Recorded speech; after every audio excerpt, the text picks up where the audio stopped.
Good morning, students. Welcome to our channel current affair updated. This is Devashish Awasthi और जैसे आपको पता है डेट है 3 अप्रैल और मैं डेली करंट अफेयर्स का लेक्चर लेके आ गया हूं जो कि होने वाला है एमसीक्यू फॉर्मेट में. ओके, लेक्चर को एंड तक देखना है क्योंकि ये लेक्चर आज ऐसा इंपॉर्टेंट है कि एग्जाम में डायरेक्ट क्वेश्चन आपको इस लेक्चर से आ सकते हैं. ओके, मैं आपसे रिक्वेस्ट करूंगा लेक्चर को स्टार्ट करने से पहले लाइक का बटन जरूर दबाएं जिसमें मैं आपके लिए ऐसे ही डेली करंट अफेयर्स के लेक्चर्स लाता रहूं. ओके, तो चलिए स्टार्ट करते हो, देखते हैं 3 अप्रैल में क्या क्या चीजें एग्जाम के लिए इंपॉर्टेंट है. देखिए, स्टार्ट करने से पहले मैं आपको अपनी एक बुकलेट के बारे में बताना चाहता हूं, that is 9 month current affairs. आपको पता होगा मार्च मंथ कंप्लीट हो गया है, तो जुलाई 2024 से लेके मार्च 2025 तक की सारी करंट अफेयर्स एक मैंने टॉपिक वाइज आपके लिए बना दिया. आप यहां पर देख सकते हैं 15 टॉपिक्स में बुकलेट बनी है. इसमें अवार्ड्स, इंडेक्स, स्पोर्ट्स, अपॉइंटमेंट सब कुछ है. 130 पेजेस की बुकलेट है. मैं आपको सैंपल दिखा देता हूं इस बुकलेट के, किस तरह पॉइंट फ्रेम में इस बुकलेट को हमने बनाया हुआ है. ठीक है, और ये बुकलेट आपके लिए बहुत हेल्पफुल होगी. एग्जाम में यहीं से सब चीजें पूछी जाएंगी. कैसे बाय कर सकते हो आप? या तो आप ये जो व्हाट्सएप नंबर दिख रहा है इस पर आप व्हाट्सएप करो, हम आपको डिटेल्स बता देंगे कैसे आप बाय कर सकते हैं. और अगर आप एप्लीकेशन से बाय करना चाहते हो तो एप्लीकेशन का नाम है देवाशीष क्लासेस, इसका लिंक मैंने डिस्क्रिप्शन बॉक्स में दे दिया है. और वहां पर आप जाओगे तो आपको वहां पर ये कोर्स मिलेगा, करंट अफेयर्स का कोर्स. ओके, इसको आपको बाय कर लेना है, आपको नोट्स मिल जाएंगे. ओके, साथ साथ में आपको क्लासेस भी मिल जाएंगे, मतलब नोट्स भी मिलेंगे और आपको क्लासेस भी मिलेंगी. और साथ साथ में याद रखिएगा होली की वजह से 40% का कूपन कोड भी अभी अवेलेबल है इसमें. ओके, एक बार जाकर आप इसका कंटेंट चेक करें और फिर उसके बाद इस कोर्स को बाय कर सकते हैं. ये हमारे एप्लीकेशन में ये कोर्स अवेलेबल है देवाशीष क्लासेस में. ओके, लिंक मैंने डिस्क्रिप्शन बॉक्स में दे दी है. सिर्फ पीडीएफ बाय करनी है तो इस नंबर पर आप व्हाट्सएप करके भी पीडीएफ बाय कर सकते हैं. ओके, तो चलिए इस लेक्चर को स्टार्ट करते हैं और देखते हैं क्या क्या चीजें आज 3 अप्रैल के लिए इंपॉर्टेंट है. Let's start. सबसे पहला question, the Lok Sabha recently passed a bill to establish Tribhuvan Sahkari university in which state. तो ये त्रिभुवन सहकारी यूनिवर्सिटी जो है इसको स्टैब्लिश करने के लिए एक बिल पास किया है लोकसभा ने. तो मैंने आपसे पूछा ये जो यूनिवर्सिटी स्टैब्लिश की जा रही है, ऑफ कोर्स मैं भी यही बताऊंगा त्रिभुवन कौन है जिसके नाम पे यूनिवर्सिटी बन रही है. तो ये यूनिवर्सिटी कहां स्टैब्लिश की जा रही है? तो ऑप्शंस आपके सामने हैं. The correct answer option number 1 Gujarat है. क्या देखिए, Gujarat is the correct answer. ठीक है, आप यहां पर देख सकते हैं लोकसभा ने पास किया त्रिभुवन सहकारी यूनिवर्सिटी जो कि आनंद गुजरात में स्टैब्लिश की जाएगी. ये यूनिवर्सिटी त्रिभुवन दास पटेल के नाम पर याद है कि यूनिवर्सिटी को स्टैब्लिश कर रहे हैं, जो कि इंडिया के कोऑपरेटिव मूवमेंट में बहुत इंपॉर्टेंट रोल प्ले कर चुके हैं ये. ठीक है, he was a politician, he was a independence activist रहे हैं, लॉयर रहे हैं ये.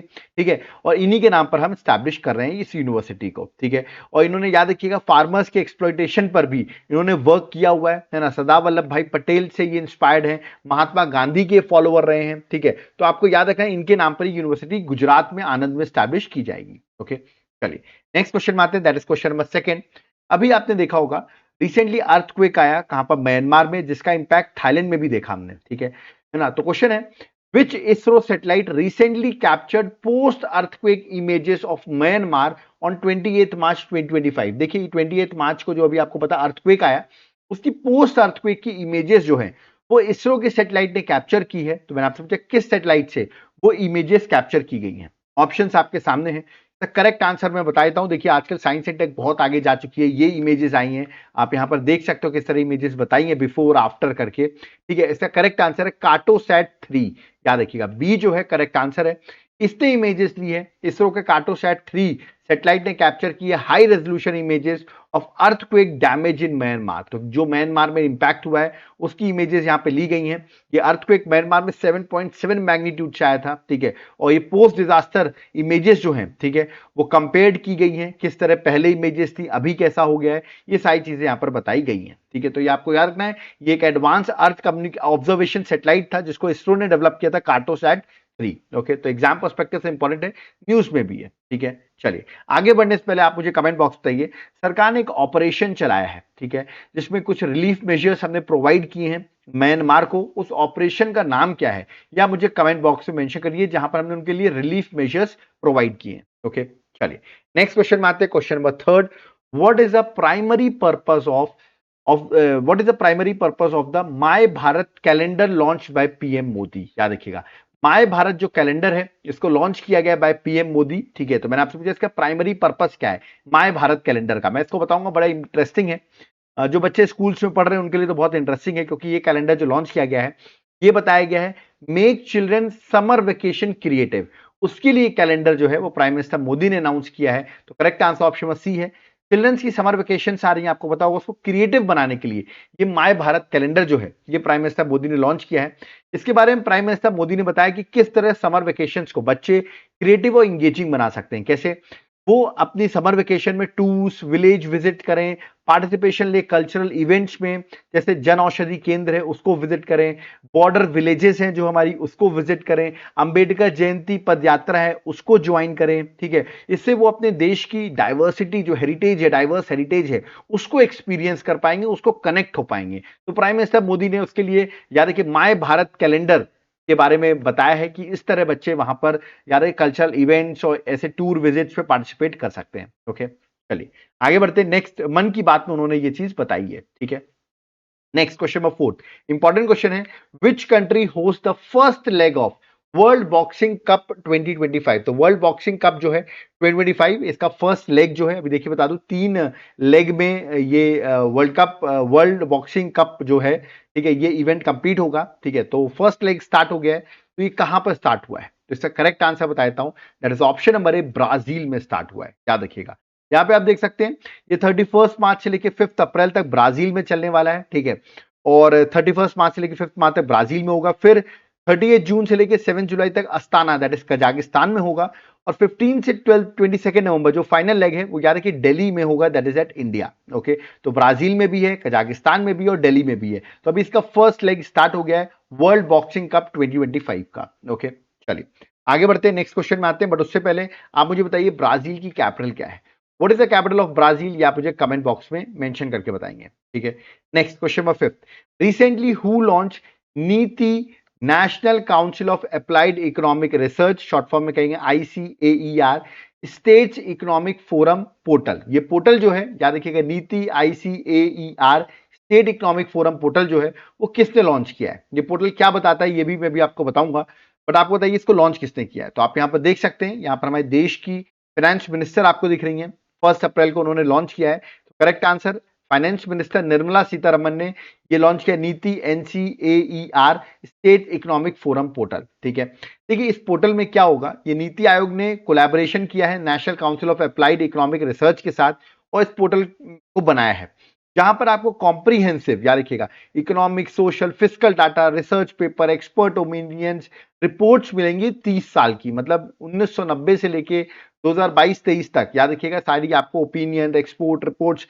सब कुछ आपको इस पोर्टल में मिल जाएगा। तो इसको न्यू दिल्ली से हमारी फाइनेंस मिनिस्टर निर्मला सीतारमन जी ने लॉन्च किया है। Okay, next question, question number 6 which Indian equestrian won first place in Azelhof CSI Lier competition in 2025। देखिए ये आप यहां पर देख रहे होंगे, ये है इक्वेस्टेरियन स्पोर्ट्स। ओके, और इसमें फर्स्ट प्लेस आई है एज़ुल्हॉफ CSI लायर कंपटीशन में, जो कि आई थिंक बेल्जियम में हो रहा था। ठीक है, तो वहां पे ये इवेंट हो रहा था और यहाँ पे फर्स्ट प्लेस किसकी आई है? ऑप्शंस आपके सामने, शी इज अ यंग, आप यहाँ पर देख सकते हैं लड़की दिख रही है, उनका नाम है निहारिका सिंघानिया। तो correct answer option number B है, निहारिका सिंघानिया ने एक यंग इंडियन इक्वेस्टेरियन है, यानी कि जो स्पोर्ट्स को जिनको इसमें फर्स्ट प्लेस मिली है, और ये इवेंट होता है बेल्जियम में। याद रखिएगा बेल्जियम में हो रहा था ये prestigious Azelhof CSI Lier competition. Okay, तो ये आपको याद रखना है, निहारिका सिंघानिया भी न्यूज में भी है। ओके, नेक्स्ट, और इक्वेस्टेरियन स्पोर्ट्स नहीं पता है, अब नेट में जाके एक बार सर्च करिए, देखिए मैंने उसकी इमेज भी आपके लिए यहाँ पर बना रखी है। ठीक है, next question, question number 7 recently which state government launches school चले हम कैंपेन 2025। तो स्कूल चले कैंपेन, हम चले कैंपेन 2025 जो है किस स्टेट गवर्नमेंट ने लॉन्च किया है? 1 अप्रैल को एक कैंपेन लॉन्च किया गया है और इसको लॉन्च किया है मध्य प्रदेश गवर्नमेंट ने। करेक्ट आंसर ऑप्शन में डी है, स्कूल चले campaign bye Madhya Pradesh government. तो डी जो है करेक्ट आंसर है, 1 अप्रैल से लॉन्च किया गया है। इस कैंपेन का एम जो है वो ये है कि टाइमली डिस्ट्रीब्यूशन हो सके टेक्स्ट बुक का, स्टूडेंट्स को एनरोलमेंट बढ़ाया जा सके, स्कूल्स में रिटेंशन बढ़ाया जा सके, स्टूडेंट्स को मोटिवेट किया जाए for their brighter future. Okay, तो ये जो है ये कैंपेन का ऑब्जेक्टिव है। ठीक है, चीफ मिनिस्टर ने एक और चीज यहां पर डिक्लेयर की, याद रखिएगा इसी कैंपेन के अराउंड, कि जो CM राइज स्कूल्स थे, जहां पर एजुकेशन की क्वालिटी इंप्रूव करने के लिए CM राइज स्कूल्स लॉन्च किए गए थे, इसका नाम चेंज कर दिया गया है।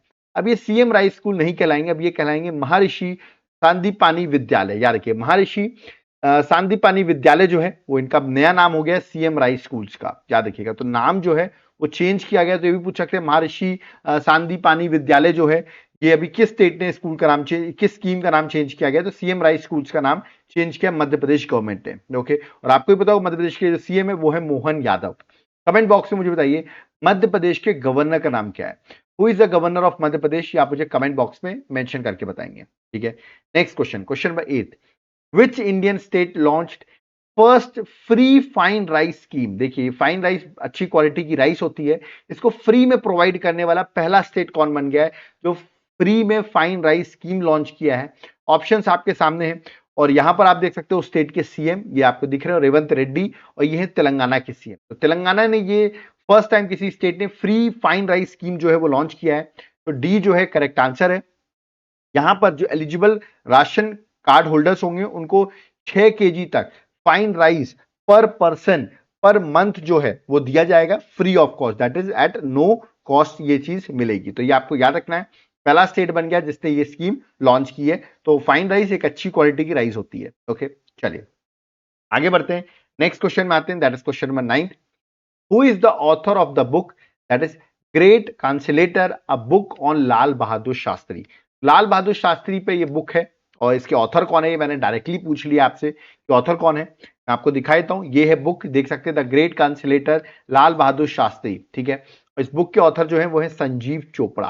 करेक्ट आंसर ऑप्शन में बी है, संजीव चोपड़ा इसके ऑथर है, जो आपको याद रखना एग्जाम पर्सपेक्टिव से इंपॉर्टेंट है। और अगर हम लाल बहादुर शास्त्री की बात करें तो इंडिया के, याद रखिएगा, बहुत फेमस प्राइम मिनिस्टर है, इंडिया के सेकंड प्राइम मिनिस्टर रहे हैं ये। ओके, इनका एक स्लोगन बहुत फेमस है, जय जवान जय किसान। ओके, चलिए आगे बढ़ते हैं, नेक्स्ट क्वेश्चन में आते हैं। Next question, question number 10, how many medals India won in 21st Asian wrestling championship 2025। ये क्वेश्चन बहुत ज्यादा इंपॉर्टेंट है। ये इवेंट एशियन रेसलिंग चैंपियनशिप हो रही थी जॉर्डन में, याद रखिएगा, और यह कंप्लीट हो गई। इंडिया की रैंक जो रही वो ओवरऑल 8th रैंक थी। ठीक है, और इंडिया ने मेडल्स जो जीते वो है 10 मेडल्स। तो करेक्ट आंसर ऑप्शन में ए है, आप यहां देख सकते हैं 8th रैंक में इंडिया है with 1 gold, okay, 3 silver and 6 bronze medal. ठीक है, ये इंडिया की टोटल 10 मेडल्स थे, इंडिया की रैंक 8th पे है। और रैंक 1 पर कौन है, ईरान जो है वो रैंक 1 पर है with 17 medals and 9 gold medal. ठीक है, तो 1 रैंक पर ईरान है, सेकंड पे जापान है, थर्ड पे नॉर्थ कोरिया है।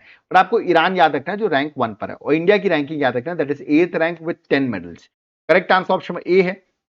ये इवेंट हो रहा था जॉर्डन की कैपिटल अमान में, यानी 25 मार्च से 30 मार्च तक हुआ, और इंडिया ने टोटल यहाँ पे 10 मेडल्स जीते हैं। Okay, next question, question number 11, at which of the following city with IIM Ahmedabad launch its first international campus। तो इंटरनेशनल IIM अहमदाबाद ने अपना पहला इंटरनेशनल कैंपस जो है वो लॉन्च किया है, किस सिटी में लॉन्च किया गया ये मैंने आपसे पूछा हुआ है। ऑप्शंस आपके सामने दिए गए हैं, और ये उन्होंने लॉन्च किया यूएई की एक सिटी है जिसका नाम है दुबई। तो दुबई की यूएई सिटी में यानी कि IIM अहमदाबाद ने अपना पहला इंटरनेशनल कैंपस लॉन्च किया है। तो करेक्ट आंसर ऑप्शन में डी है, that is Dubai. Okay, next question number 12, how much renewable energy capacity did India add in 2024-2025 financial year. तो इंडिया ने अपनी रिन्यूएबल एनर्जी कैपेसिटी जो है वो कितनी ऐड की है 2024-2025 के फाइनेंशियल ईयर में, ये मैंने आपसे क्वेश्चन पूछा हुआ है। ऑप्शंस आपके सामने दिए गए हैं। देखिए लास्ट ईयर 2023 से 2024 के हिसाब से इंडिया ने तो अच्छा खासा इंप्रूव किया है। इस टाइम इंडिया ने ऐड की है, यानी 2024-2025 पे इंडिया ने ऐड की 25 गीगावाट। तो करेक्ट आंसर ऑप्शन में सी है, 25 गीगावाट को इंडिया ने, याद रखिएगा, ये renewable energy recorded highest ever capacity addition है 25 गीगावाट का 2024-2025 के फाइनेंशियल ईयर में, और ये 35% इंक्रीज है फ्रॉम 18.57 गीगावाट जो कि 2023-2024 में अचीव किया था, और आप देख सकते हैं इस बार 25 गीगावाट जो है वो डेवलप की है। तो करेक्ट आंसर याद रखिएगा, that is option number C, 25 gigawatt. Okay, next question में आते हैं, question number 13, who will be honoured with prestigious Ugadi award by the Andhra Pradesh government for social service. याद रखिएगा युगाडी अवार्ड, ये जो अवार्ड है दैट इज युगाडी अवार्ड, ठीक है, जो कि आंध्र प्रदेश गवर्नमेंट प्रोवाइड करती है फॉर सोशल सर्विस। ये अवार्ड किसको दिया गया है, न्यूज में है पर्सनालिटी, मैं इमेज दिखा देता हूं, ये है वो पर्सनालिटी, और इनका नाम है मायना स्वामी। याद रखिएगा मायना स्वामी जो है करेक्ट आंसर है, that is option number C जो है वो correct answer Andhra Pradesh government ने अनाउंस किया है। हिस्टोरियन है ये, आर्कियोलॉजिस्ट है मायना स्वामी, जिनको ये Ugadi award for social service, historical research और सोशल सर्विस में अवार्ड मिल रहा है। ओके, और वेरियस फील्ड्स में अवार्ड देती है आंध्र प्रदेश गवर्नमेंट। आप मुझे बता दिए आंध्र प्रदेश जो है उसके सीएम का नाम क्या है, who is the CM of Andhra Pradesh, ये आप मुझे कमेंट बॉक्स में मेंशन करके बताएंगे। Okay, next question number 14, which country's former prime minister, नाम है Imran Khan, has been nominated for Nobel peace prize. तो इमरान खान जो फॉर्मर प्राइम मिनिस्टर रहे हैं, आप पूछे किस कंट्री के प्राइम मिनिस्टर हैं जिनको नोबेल पीस प्राइज के लिए नॉमिनेट किया गया है। तो आप देख सकते हैं ये बड़ा जोक की बात हो गई कि पाकिस्तान जो कंट्री है जिसके खुद के prime minister, former prime minister jail में है, ठीक है, ये अभी नॉमिनेट हुए नोबेल पीस प्राइज के लिए, ठीक है। इसका करेक्ट आंसर ये है पाकिस्तान के। तो करेक्ट आंसर ऑप्शन बी है, पाकिस्तान के यानी फॉर्मर प्राइम मिनिस्टर को नॉमिनेट किया गया है नोबेल पीस प्राइज के लिए, उनके एफर्ट जो ह्यूमन राइट्स और डेमोक्रेसी के लिए उन्होंने वर्क किया हुआ है। तो देख सकते हैं अब ये कैसे नॉमिनेट कर दिया, मैं तो खुद शॉक में हूं कि पाकिस्तान जैसी जगह जहां पर इतने इश्यूज हैं, वहां के पॉलिटिशियन जो है नोबेल पीस प्राइज के लिए नॉमिनेट हो रहे हैं। ओके, चलिए आगे बढ़ते, बट उससे पहले आप मुझे बताइए पाकिस्तान की कैपिटल क्या है। What is the capital of Pakistan, ये आप मुझे कमेंट बॉक्स में मेंशन करके बताएंगे। ओके, नेक्स्ट क्वेश्चन में 15, वंदना कटारिया ये एक प्लेयर है जो कि किस स्पोर्ट से, मैंने आपसे पूछा है, हु अनाउंस हर रिटायरमेंट, तो उन्होंने अपना अनाउंसमेंट जो है कर दिया, रिटायरमेंट ले लिया उन्होंने। तो वंदना कटारिया मैंने आपसे पूछा है ये किस स्पोर्ट से रिलेटेड है वंदना कटारिया। ऑप्शंस आपके सामने दिए गए हैं, हॉकी से रिलेटेड है नहीं, मैं इमेज आपको दिखा देता हूं, ये है। तो of course she is related to, sorry hockey से ही रिलेटेड है, ठीक है, क्रिकेट, जिम्नास्टिक और शूटिंग से नहीं है। तो करेक्ट आंसर ऑप्शन ए है। इंडियन वुमेन हॉकी लेजेंड है वंदना कटारिया, जिन्होंने ऑफिशियली अनाउंस कर दिया रिटायरमेंट फ्रॉम इंटरनेशनल हॉकी। तो ये आपको याद रखना है ना, करीबन 320 इंटरनेशनल मैचेस और 158 गोल्स इन्होंने कर चुकी हैं, ये तो हिस्टोरिकल है इनके लिए। तो आपको यार वंदना कटारिया आपसे पूछा सकता है एग्जाम के लिए, ठीक है। तो correct answer option A, that is hockey. Okay, तो अब आप सोचोगे क्या 15 क्वेश्चन से सर मेरा एग्जाम निकल जाएगा क्या। तो देखिए ये तो आज की करंट अफेयर्स थी 15 क्वेश्चंस की, आपको एग्जाम निकालना है ना, आपको ये बुकलेट की जरूरत पड़ेगी। जुलाई से लेके मार्च तक की सारी करंट अफेयर्स की जरूरत पड़ेगी आपको, 9 मंथ करंट अफेयर्स की बुकलेट की जरूरत पड़ेगी। यहाँ पे 1500 से ज्यादा एमसीक्यूज आपको मिले, ठीक है, और इसमें आप देखेंगे 1500 से ज्यादा एमसीक्यूज होंगे, प्लस आपको डायग्राम्स रहेंगे, एक्सप्लेनेशन रहेगा, ऐसे 1500 एमसीक्यूज में आपको प्रोवाइड करूंगा। एग्जाम में क्वेश्चन इससे बाहर नहीं आएगा, आपको सिर्फ इस बुकलेट को सॉल्व कर लेनी है प्रैक्टिस के लिए, और आप इजीली जाएंगे एग्जाम में, एमसीक्यू को इजीली सॉल्व कर सकते हैं। सारे एमसीक्यूज यहां पर दिए हुए हैं विद एक्सप्लेनेशन। तो लेट मत करो, तुरंत इस नंबर पर व्हाट्सएप करके आप बाय कर सकते हो, या तो आप मेरे एप्लीकेशन देवाशीष क्लासेस को डाउनलोड करो, लिंक डिस्क्रिप्शन बॉक्स में है, और वहां पर जाकर ये कोर्स को, करंट अफेयर्स के कोर्स को आप बाय कर सकते हैं। आपको नोट्स तो मिलेंगे जो मैंने बताए हैं, प्लस आपको उसकी क्लासेस भी मिल जाएंगी, और होली का 40% का कूपन भी आप इस कोर्स में लगा सकते हो, जिससे आपका कोर्स 40% ऑफ हो जाएगा। जाकर एक बार कंटेंट चेक कर लो इस कोर्स का एप्लीकेशन में जाकर, उसके बाद आप बाय कर सकते हो, ठीक है। सिर्फ पीडीएफ चाहिए तो इस नंबर पर व्हाट्सएप करके भी आप बाय कर सकते हो, ठीक है। यहां पर मेरा लेक्चर होता है कंप्लीट, बट मैं आपसे रिक्वेस्ट करूंगा एक बार जाकर मेरे एप्लीकेशन जरूर विजिट करिए। वहां पर मैंने आपके लिए कॉम्बो ऑफर बना रखा है, ठीक है, जहां पर आपके लिए मैंने current affairs, static GK, okay, plus साथ साथ में एमसीक्यू, 1000 एमसीक्यूज जो क्वेश्चन हैं वो मैं आपको सारी चीजें प्रोवाइड करूंगा इस कॉम्बो ऑफर में। तो ये आप एप्लीकेशन से बाय कर सकते हैं कॉम्बो ऑफर को। इंडिविजुअल भी current affair, static GK, MCQ series आपको मिल जाएगी। ओके, तो एक बार एप्लीकेशन जरूर डाउनलोड करें। जिनको जनरल स्टडीज की क्लासेस चाहिए हो, जहां पर आपको पॉलिटी, ज्योग्राफी, हिस्ट्री, इकोनॉमिक्स, ये सारी चीजें आपको चाहिए हो, याद रखिएगा इसकी क्लासेस विथ नोट्स चाहिए हो, तो ये भी अवेलेबल हो जाएगा मेरे एप्लीकेशन में। एक बार विजिट करिए, ठीक है, आपके लिए बहुत हेल्पफुल होंगे। आपको सॉफ्ट कॉपी में नोट्स लेने हो वो भी मिल जाएंगे एप्लीकेशन में, हार्ड कॉपी में लेने हैं वो भी अवेलेबल हो जाएंगे। तो एक बार एप्लीकेशन विजिट कर ही लेना, ठीक है। जिनको सिर्फ पीडीएफ चाहिए वो इस नंबर पर व्हाट्सएप करके भी बाय कर सकते हैं। ओके, तो यहां पर होता है मेरा लेक्चर कंप्लीट, बट मैं जाते जाते रिक्वेस्ट करूंगा यार वीडियो को लाइक किया करो, बहुत मेहनत से हम आपके लिए वर्क करते हैं। वीडियो को जितना हो सके अपने फ्रेंड्स के साथ शेयर करिए, ओके, और फर्स्ट टाइम आया हो तो चैनल को सब्सक्राइब करो, जिसमें हम आपके लिए और भी ऐसे लेक्चर्स बना सकते हैं। कोई डाउट क्वेरी है कमेंट बॉक्स में आप कमेंट करके बता सकते हैं। ओके, सब यहां पर मुझे चलना होगा। थैंक यू एवरीवन, जय हिंद, जय भारत, जय जगन्नाथ।